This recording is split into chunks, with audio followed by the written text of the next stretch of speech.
남북 정상회담에 이어 북미 정상회담 같은 거대 이슈가 이어지면서 지방선거에서 지역 현안과 정책이 실종되고 있다는 우려가 제기되고 있습니다. 대구 경북이 정부로부터 인사와 예산에서 차별받는다는 지역 홀대론이 불거지면서 지역 여야가 정치 공방을 벌이고 있습니다. 정치자금법 위반 혐의로 기소된 이완영 자유한국당 의원에게 의원직 상실에 해당하는 징역 4개월의 집행유예 2년이 선고됐습니다. 지역마다 농약 잔류검사 대상도 다르고 검사 운영 방식도 달라 어떤 농약이 또 얼마나 위험한지도 모른 채 농산물이 유통되고 있습니다.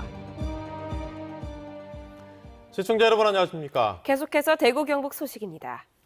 6.13 지방선거가 한 달 앞으로 다가왔습니다만 이 정당들은 주요 공약조차 발표하지 않았습니다. 유권자들의 관심도 그리 높지 않아 보입니다. 남북 정상회담을 비롯해 한반도를 둘러싼 주요 대형 이슈에 선거 관심사가 가렸다는 평가가 나옵니다. 양관희 기자가 보도합니다. 6.13 지방선거가 30일 앞으로 다가왔지만 선거 열기는 예전만 못합니다.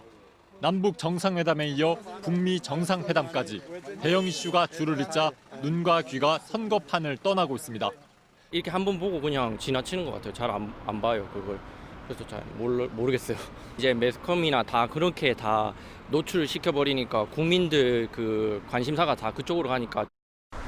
여당 후보들부터 지역 현안보다는 지지율이 치솟은 대통령과의 인연을 부각시키는 데 바쁩니다. 중앙당은 선거보다 한반도 평화를 연일 외치고 있습니다. 나란히 손잡고 건너갔다 건너오는 그 광경을 보고도 이제 진정 전쟁의 한반도가 평화의 한반도가 된다는 것을 전 세계인이 믿어주고 지지를 보내주고 있습니다. 자유한국당은 드루킹 특검을 부각시키는 데 급급하고 이젠 선거 전날로 잡힌 북미 정상회담 날짜까지 못마땅합니다. 당대표는 북미 정상회담도 위장 평화쇼라며 우기며 지방선거 관심 소멸을 부추깁니다. 대한민국 국민들은 내팽개치고 북한 경제 살리게 한다고 USB에 그거 넣어가지고 김정은한테 넘겨주고 생쇼를 하는 게 이런 흐름을 경계해야 한다는 목소리도 자연스레 나옵니다. 이제 60, 70 옛날에 뭐 수십 년 전에 선거하던 때하고는 달라요, 생각이. 지금 정치하는 분들이 특히 자유한국당에서 시민들의 의식을 너무나 얕잡아 보지 않나 이런 생각이 들어요. 지역 일꾼을 뽑는 풀뿌리 민주주의 지방선거가 한 달 앞으로 다가왔지만 남북관계 등 대형 이슈가 잇따르면서 정당 공약 발표조차 늦어지는 등 지역 현안은 뒷전으로 밀려나고 있습니다. MBC 뉴스 양관입니다. 이번에도 정책 선거 보기가 쉽지 않은 것은 꼭 대형 이슈 탓만은 아닌 듯합니다. 대구 경북이 중앙정부 인사와 예산에서 차별받고 있다는 이 홀대론이 고개를 들며 지역 정서를 자극하고 있는데요. 이 홀대론 공방을 취재했습니다. 문재인 정부 출범 1년이 지나고 지방선거가 가까워지면서 예산이나 인사 편중 문제, 이른바 TK 홀대론이 제기되고 있습니다. 야당은 중앙부처 인사는 물론 SOC 예산이 줄었다고 주장하고 있습니다. 여당은 홀대론은 선거용 주장으로 지역 경쟁력을 떨어뜨릴 뿐이라고 공방을 벌이고 있습니다. 우리는 인사와 예산 홀대가 없다고 이야기할 수 없습니다. 저는 이 대구에서 집권 여당의 민주당이 무한 책임을 지라고 이야기하지 않겠습니다. 이 대구에서는 자유한국당이 책임을 져야 됩니다. 이명박 박근혜 정부의 역홀대로 얘기하고 문재인 정부 들어와서 또 홀대로 얘기합니다. 그들은 중앙정부에 대한 증오심을 품으면서 홀대론을 자꾸 퍼뜨리면서 대구의 1인당 지역 내 총생산은 25년째 전국 꼴찌에 머물러 있습니다. 군소정당에서는 오랜 시간 지역 일당 독점의 결과 여야 모두 지역 발전에 관심을 두지 않았다며 양당의 틈새를 노리고 있습니다. 경쟁체제가 이번 선거에서 분명히 형성이 되고 이 경쟁체제가 앞으로 대구의 발전에 큰 원동력이 된다고 이렇게 생각을 합니다. 지방선거 쟁점으로 불거진 지역 홀대론은 얼마나 근거가 있을까? 지금 홀대론이 나온 거는 거의 이 수십 년의 역사를 가지고 있고요. 투입된 예산이 어떻게 보면 지역 경제에 골고루 순환되고 있느냐 이 측면도 봐야 되는데 남북 정상회담 등으로 지역 정책과 공약이 사라진 가운데 선거철 단골인 지역 홀대론이 표심을 흐리고 있습니다. MBC 뉴스 조지환입니다. 자유한국당 이완영 의원이 정치자금법 위반 혐의로 기소돼 1심 재판에서 확정이 되면 의원직을 잃을 만큼의 형을 선고받았습니다. 재판부는 죄질이 매우 무겁다고 봤습니다. 윤태호 기자가 보도합니다. 자유한국당 이완영 의원은 지난 2012년 3월 19대 총선을 앞두고 지역구인 성주 군의원 김모 씨에게 2억 4,800만 원을 이자 없이 빌립니다. 군의원 김 씨는 이완영 의원 회계 책임자가 아닌 다른 사람에게 돈을 건넵니다. 이완영 의원은 총선이 끝나면 갚기로 했지만 당선된 이후 6년이 지나도록 갚지 않았습니다. 군의원 김 씨는 2016년 이완영 의원이 돈을 갚지 않는다며 고소했고 이 의원은 지난해 정치자금법 위반 혐의로 검찰에 의해 기소됐습니다. 대구지법 형사 5단독 이창열 부장판사는 이 의원에게 적용된 혐의에 대해 모두 유죄를 선고했습니다. 회계 책임자를 거치지 않고 선거 자금을 받아 쓴 혐의에 대해서는 징역 4개월에 집행유예 2년을 선고하고 이자를 기부받은 혐의에 대해서는 불법 정치자금으로 봐서 벌금 500만 원에 추징금 850여만 원을 선고했습니다. 돈을 빌린 적이 없다며 군의원 김 씨를 고소한 무고 혐의에 대해서는 징역 4개월에 집행유예 2년을 선고했습니다. 재판부는 이 의원의 죄질이 좋지 않고 정치 자금의 투명성을 해칠 수 있다며 엄벌이 불가피하다고 설명했습니다.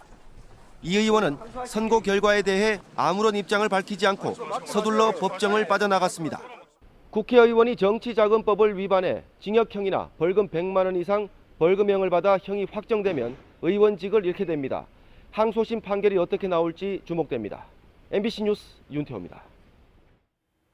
선거법 위반 혐의를 받고 있는 권영진 대구시장이 오늘 대구시 선거관리위원회에 출석해 5시간 넘게 조사를 받고 있습니다. 권 시장은 현직 시장 신분으로 지난 5일 수행원 2명과 함께 달성군수 예비후보 선거사무소 개소식에 참석해 격려사를 하고 지난달 22일에는 동구의 모 초등학교 동창회 체육대회에서 유권자들에게 지지를 호소한 혐의를 받고 있습니다. 더불어민주당 경북당원 평의회 원로당원과 집행부가 구미시청에서 기자회견을 갖고 공천과 관련해 민주당 경북도당은 직무유기를 넘어 해당 행위에 산실 역할을 하고 있다고 비판했습니다. 이들은 경북도당이 부적절한 후보 공천과 폐쇄적인 당 운영을 하고 있다고 지적하고 영주시장 후보 경선은 여론조사가 잘못됐는데도 강행했다며 중앙당의 심판에 따라 책임을 묻겠다고 밝혔습니다.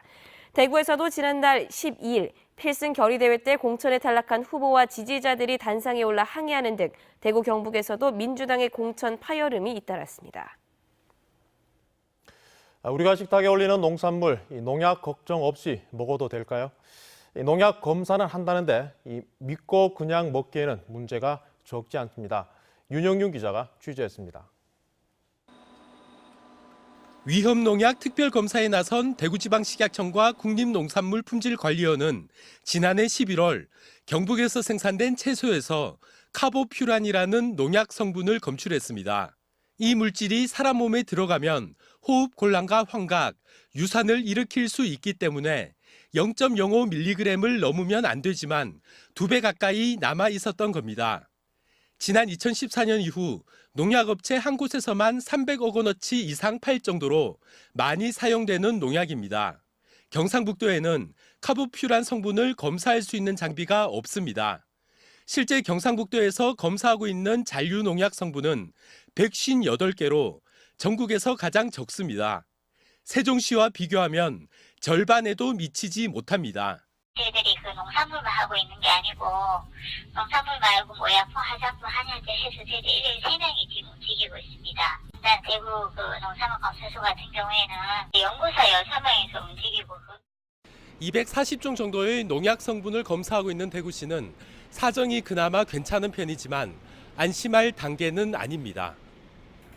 대구지방식약청은 지난해 같은 기간 대구에서 유통되고 있던 채소에서도 기준치 2배가 넘는 카보퓨란 성분을 검출했습니다.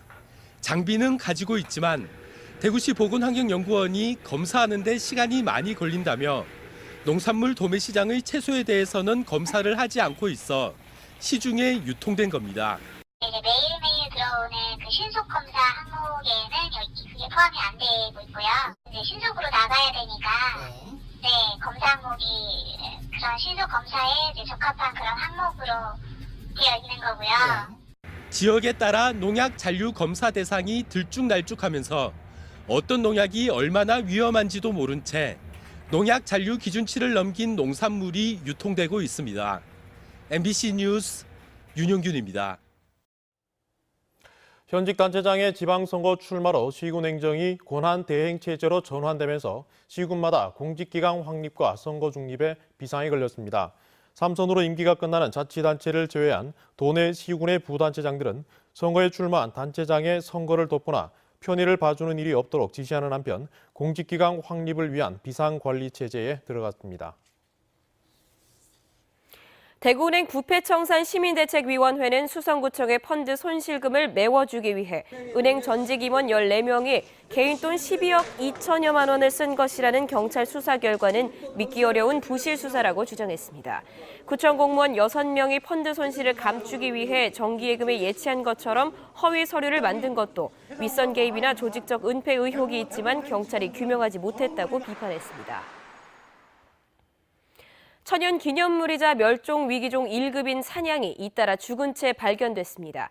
녹색연합에 따르면 지난 8일 울진 구수곡 자연휴양림 인근에서 아사한 것으로 추정되는 사냥 사체가 발견됐고 6일에는 울진군 금강송면 36번 국도에서 차에 치여 죽은 사냥이 발견되기도 했습니다. 지난 2010년 이후 울진군에서만 사냥 54마리가 죽은 채 발견돼 생태 이동로 조성 등 로드킬 예방 대책도 시급하다는 지적입니다. 대구 북부경찰서는 금융위원장 직인을 위조해 가짜 서류를 만들어 보이스피싱 수법으로 돈을 뜯어낸 혐의로 22살 A씨를 구속하고 26살 B씨를 불구속 입건했습니다. 이들은 지난해 12월 중순 25살 C씨에게 전화해 본인 계좌가 범죄에 연루됐다며 서울의 한 카페로 불러낸 뒤 금융위원장 위조 직인이 찍힌 서류를 보여주고 현금 600만 원을 뜯어낸 혐의를 받고 있습니다. 심야 시간 안동 지역의 야산을 돌며 하루 평균 2억 원의 판돈을 걸고 속칭 아도 쌓기 도박을 벌인 일당 58명이 경찰에 적발됐습니다. 경찰에 따르면 도박 가담자 중 40여 명은 주부였고 대전과 경남 등 원정 인원이 절반이었습니다. 경찰은 총책 53살 A모 씨 등 5명을 구속하고 53명에 대해 불구속 입건했습니다.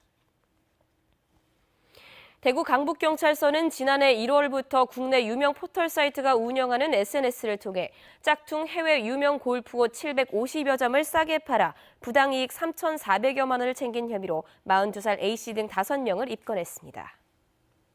대구 경북 소식이었습니다.